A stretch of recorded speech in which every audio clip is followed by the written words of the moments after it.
During times of uncertainty, it's comforting to know we have a healthcare system in our community that's been committed to supporting us for well over a century. In this current time, we are standing together, and our bond is stronger than ever. KDMC, caring for our community like no one else can.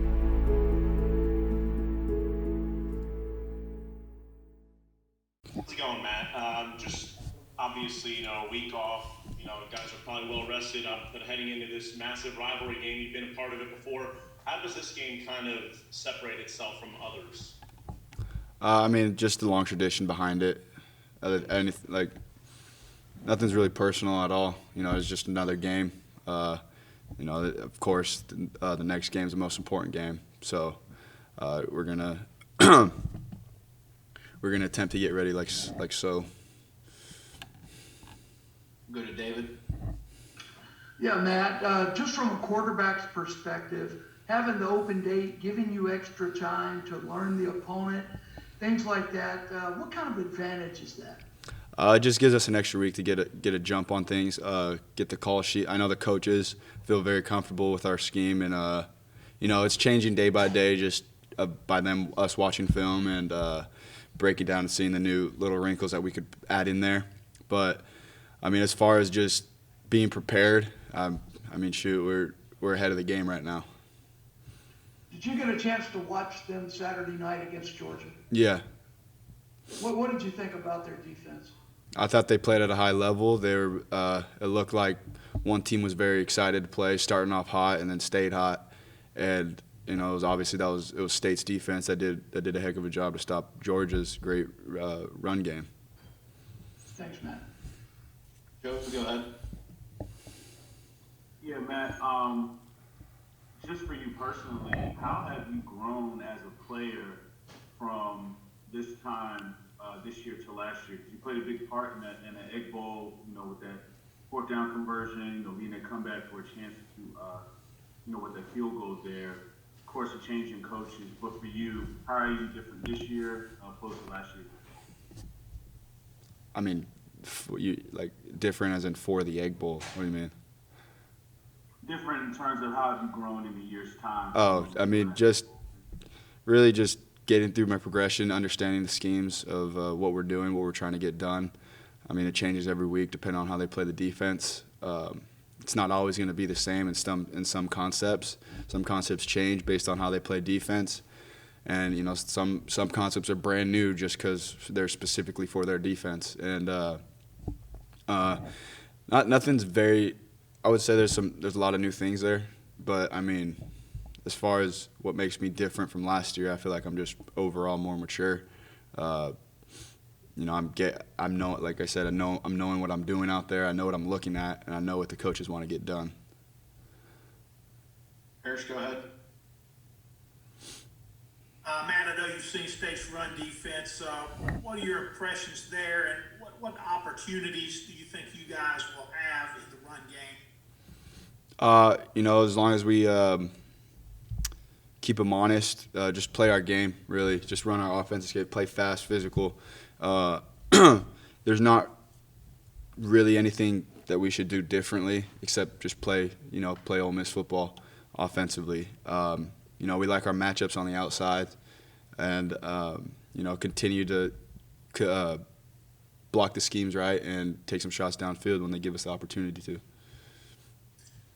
In light of how the season finished in this game with Elijah last year, he's talked about the difficulty he had there. Did you have to convince him to come back? Was there the possibility this team could not have had Elijah this season? No. You thought he was going to transfer or something? I know he got a lot of heat. He got a lot of heat for it, but it is what it is. Kickers get a lot of heat if they miss the game-winning kick one game, and then the next game they make the game-winning kick, and now they're everybody's best friend. So it's a learned lesson from him, and I know that it doesn't have any effect on him whatsoever. But from a learning perspective, when that happened in that moment, I feel like he's grown a lot from it. Go to Nick.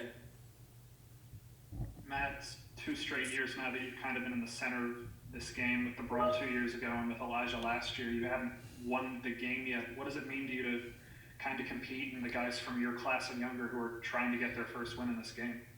It would mean a lot just because, this, rivalry, this is what people are going to remember forever, no matter how old you are, because just like I said, the tradition that's behind this game, it means a lot to the people of Mississippi and University of Mississippi. So to come away with a win would mean a lot, not only to my teammates, but, this town. Do you buy into the idea that this game is just heated because it's heated, or were those kind of isolated incidents the last couple of years? Oh, no, I didn't. They're just competitive incidents. I didn't really know any of those players until that incident happened. So We'll go to John Center. Yeah, Matt, obviously defenses have got to be creative or focus in on trying to stop Elijah. What is it every game? What does it say about him and y'all's system that he's, in all but one game, he's just put up huge numbers still? What do you mean? Like, I mean, I'm sure defenses are keying in on Elijah, yeah. but he's still putting big numbers. What does that say about him, his abilities, but also kind of the system that can get him the ball? I mean, just Kiffin and Levy really being able to get the matchup we want. The defense can only do so much. You're not going to put 10 guys on number 8, but if they do this and we're going to do that, it's a numbers game. And when we feel like we're outnumbered there, we're going to go somewhere where we're not outnumbered. And it's just that back and forth, and then us realizing that we get an isolation on the number 8, or sometimes they're going to trick us, sometimes we're going to get them, and that's just how football works. But just watching 8 from a standpoint of his game and his technique of his route running is just like I said before, it's prolific. And when you said he'd grown and learned from last year's Egg Bowl, what do you see different? I mean, do you see a maturity level? Do you see anything? Just his mindset. I mean, we've all pretty much grown in one way or another in a positive way. I think for him it was just not getting caught up in the moment, taking a step back and realizing what's going on. And I mean, he was excited at the moment. It is what it is. You can't change it, but it happened for a reason, and here we are now with another opportunity. Go to John Sokoloff. Matt, there's no question that your game has obviously, you've gotten tremendously better this season. How much has Lane kind of played a role in your development as a quarterback, and what has he kind of done for you to help you really just obviously empower your offensive game? I mean, talent-wise, there's nothing that obviously you can't just give someone talent. I already had that, but it was just finding the scheme that fits me. Him building it around my type of play, and then having the receivers like Elijah, the tight end like Kenny, Mingo, and just having those type of matchups on the outside. There's a lot you can do with it. There's a lot you could do with that type of artillery in this offense. Sure.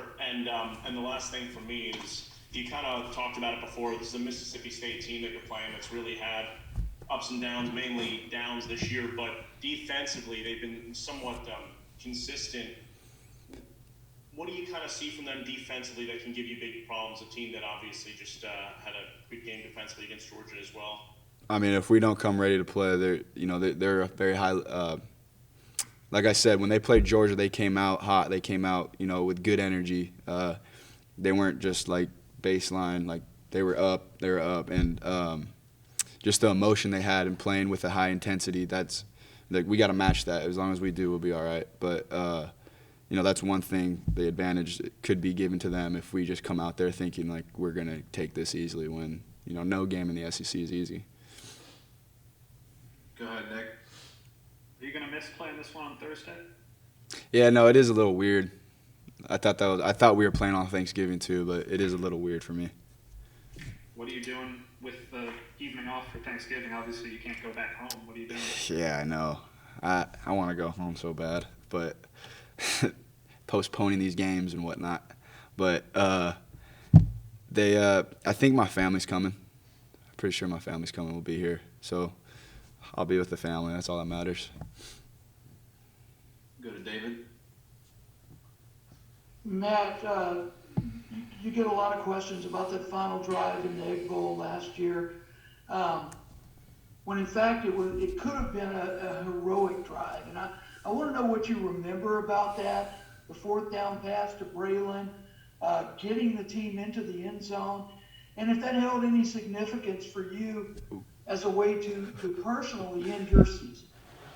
I remember that last drive vividly, because none of those plays that we ran were the plays that were called. I just checked everything, and I remember Braylon was supposed to have Elijah had a post from the slot, and the outside guy had a. I'm talking on the conversion for the 4th and 25. Elijah had a bender, like a 10-yard or 20-yard post because of the down and distance, but I knew that they were going to be double teaming him, and they're in a 2 high, so they're just going to use that field safety to double team him with a field backer.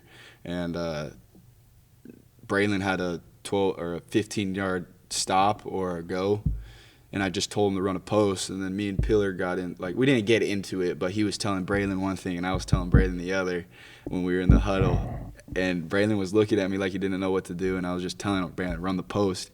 And then Coach heard me, and then he was all, no, run the stop or whatever. I forgot what we called it, but he ran the post, and then we got down to there, and it gets fuzzy in between after that play, but we somehow ended up on the 1 yard, 2 yard line. We ran we got down to the fourth. Was it fourth? I want to say it was 4th down on the last play to Elijah. But that last play to Elijah, the play that was called was a sprint out right with a flat and a go. I don't know, and backside slants. So what I did was I gave Elijah, the guy was inside leverage on Elijah, and I tapped Mingo on the go, and then I gave Elijah a slant out, like a pivot, and then that was when he scored. And then after that, that's where we stopped. So it sounds like it was significant for you to end last season on that high note as far as driving the team into the end zone. I didn't think of it like that. We lost. Gotcha.